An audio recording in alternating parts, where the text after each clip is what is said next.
I'm going through a divorce. My son's new wife, who just got married a few days ago, unexpectedly said these words to me. I was so surprised that I couldn't even respond. Just a few days ago, my son had an emotional wedding. They should be on their honeymoon right now. Instead, she's here alone, dropping this bombshell. I couldn't fathom what went wrong during their trip. Tears streamed down her face, and all I could do was watch as she fell apart in front of me. My name's Elizabeth, in my 50s, a homemaker who raised 2 sons. When they were young, I found out about my husband's affair, and we got divorced. Since then, I've been working tirelessly to raise my boys by myself. They're very different. My elder son, James, is bright, excelling in school, and later securing a scholarship to a prestigious university. He now has a good job at a major corporation and recently married a woman from his workplace. They seem happy together. But my younger son, Ethan, was more of a handful. In middle school, he fell in with a rough crowd, causing trouble and even starting a fire at school. I worked hard to get him through high school, where his rebellious streak continued. He graduated, but finding stability was a challenge. He bounced between jobs, never staying long. And he had a string of girlfriends, bringing them home often. I worried about him causing trouble or hurting others. It's been 5 years since high school, and I still wonder what will become of him. One day, Ethan came home for the first time in a while, saying he had something important to discuss. He announced that he was going to start taking work seriously. This wasn't the first time I'd heard such promises. I've landed a job at a company, and they're offering me a full-time position, he said, seemingly aware that I might doubt him.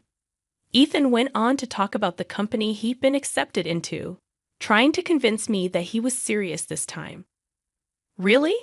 That's fantastic news, I responded, though I couldn't help but be surprised.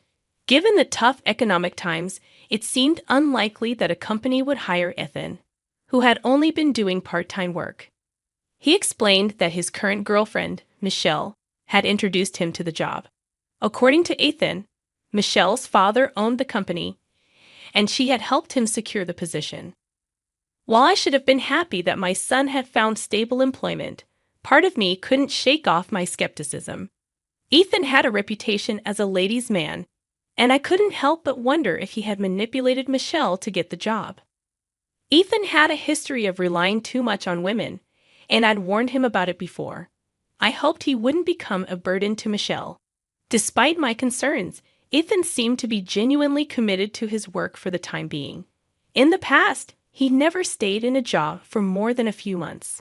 But Ethan surprised us all by sticking with the job for half a year, then a whole year. This might seem normal for most people, but for Ethan, who had a habit of jumping from one job to another, it was quite unexpected. Then, after 3 years of working there, Ethan and his girlfriend, Michelle, came to visit us with some big news. "Mom, we're getting married," Ethan casually announced. I had suspected this might be coming, seeing them together, but hearing about my mischievous son's marriage was still a surprise. "So, you two have decided on this?" I asked. Seeing them standing there with serious expressions, I didn't feel like opposing their decision. "I understand. It's the path you both chose. So move forward together," I said, accepting their marriage, albeit in a bit of a roundabout way. Then Michelle's eyes welled up with tears, and she began to speak. "Thank you so much. We'll work together to build a wonderful family," she said, looking at me intently as she made her vow with a trembling voice. I had been thinking for a while that she's a woman with a pure heart, too good for Ethan. "Michelle, take good care of my son," I said, expressing my gratitude for her support. The reason I was hearing this happy news today was because she had supported him all this time. I responded with a smile, moved to tears as big drops fell from her eyes. Seeing her wipe her eyes gently with a handkerchief, I felt like crying myself. I knew she had been taking care of Ethan, who still had a mischievous side to him. From the bottom of my heart, I thought Ethan was really lucky. "Ethan, make sure to make Michelle happy. From now on, you have to cherish her more than anything," I said, and Ethan nodded shyly. And so Ethan and Michelle were officially engaged. The wedding was simple yet solemn, with only family and close friends present. As I recalled various memories, I sincerely wished for them to support each other as lifelong partners. I truly hoped that Ethan could make Michelle, a selfless and devoted woman, happy. Shortly after their wedding, Ethan and Michelle decided to have their honeymoon within the country due to their savings, a sensible choice in my opinion. I expected Michelle to take charge of their marriage and keep Ethan, who used to be a playboy, in line. But my hopes turned to despair when 3 days into their honeymoon, Michelle unexpectedly showed up at my door. "Michelle, what happened? Weren't you on your honeymoon?" I asked, surprised to see her there, with Ethan nowhere to be found. With a drained expression, Michelle confessed, "Mother-in-law, I'm sorry. I have to divorce him." I was shocked. They had just gotten married, and now the bride was talking about divorce. "What happened? Did something occur with Ethan?" I asked, feeling hesitant. Michelle, after a moment of silence, softly revealed he was having an affair. I was speechless. This shouldn't be happening. Ethan, who had just vowed eternal love at their wedding, was cheating and secretly seeing his ex-girlfriend. During their honeymoon, of all times, Michelle started to cry as she recounted the painful discovery. I was at a loss for words.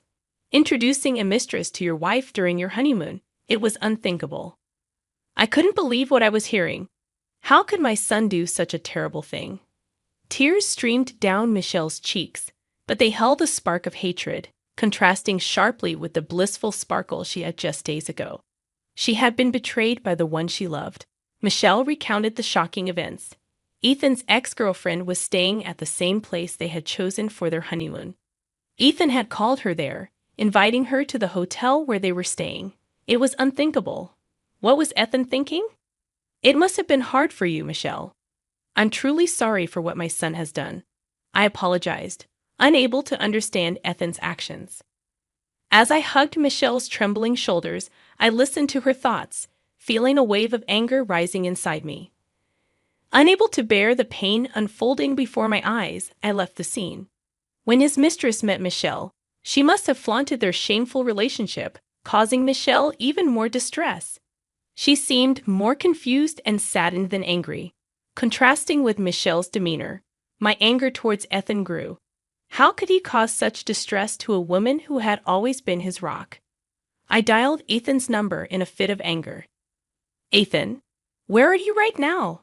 I asked, trying to remain calm. He answered carefreely, oblivious to the turmoil. "I'm on my honeymoon, enjoying it with Michelle. Did you call just to interrupt us?" Ethan replied, playing dumb. I was astounded. Did he not understand the gravity of the situation? Rallying myself, I raised my voice. "Stop lying. Michelle is here with me." There was a moment of silence on the other end of the line, followed by Ethan's small surprise. "Come back home right now," I instructed him firmly, demanding his immediate return. I suspected Ethan was trying to figure out how to handle the situation, even daring to lie at this point. My mind was made up.